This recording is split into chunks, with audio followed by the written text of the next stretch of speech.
Ano po mga bossing ko ang masuswerteng bagay na dapat meron po kayo sa gilid ng pintuan ng inyong pong main door, lalo-lalo na ngayong darating na 2026. Pero mga boss, kahit anong year, pwede naman po ito. Kapag napanood nyo po ito, anytime pwede nyo siyang gawin. Pero mas mainam umaga lagi kayong gumagawa mga bossing ko ng pampaswerte.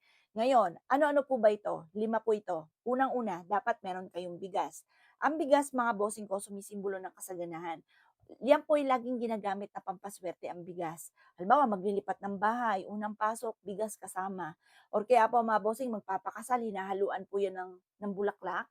Tapos bigas, sinasabog yan sa kinasal para masagana ang pamumuhay ng mag-asawa ng bagong kasal. Ganon din po mga bossing tuwing bagong taon. Yung apat na bagay, bigas, asin, asukal, tubig sa ating hapagkainan. Hindi nawawala po yan. Matik po yan, bigas, kasaganahan ang dulot. Maswerte po yan. Pangalawa, mga bossing, maglagay ka ng lemon. Kasi yung lemon, humihigop ito ng negative energy.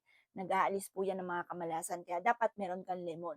Number three, yan po, mainam na meron kayong asin. Ang asin, mga bossing ko, nagki-cleansing yan ng kapaligiran para walang pumasok sa inyong mga kamalasan, mga boss. Kasi minsan napapansin niyo po ba, parang sunod-sunod ang mga pagsubok. Baka punong-puno na ang bahay po ninyo ng mga negative energy na kailangan nating alisin.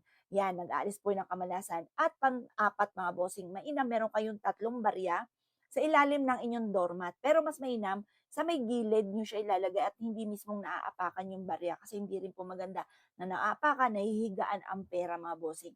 Yung mainam mga bossing ko, sa gilid lang po siya. Pero nandun pa rin sa ilalim ng doormat. Ang barya mga bossing ko yung humihigop ng negative energy. Tapos yung barya, nag-a-attract yan ng pera para hindi ka laging namumblema sa pera.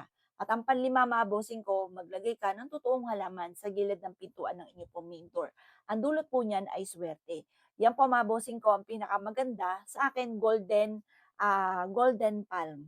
Marami yan. Mura-mura lang naman po yan mga boss. Sa maliit kayo magsimula kasi ako malaki na yung halaman ko ngayon mga bossing.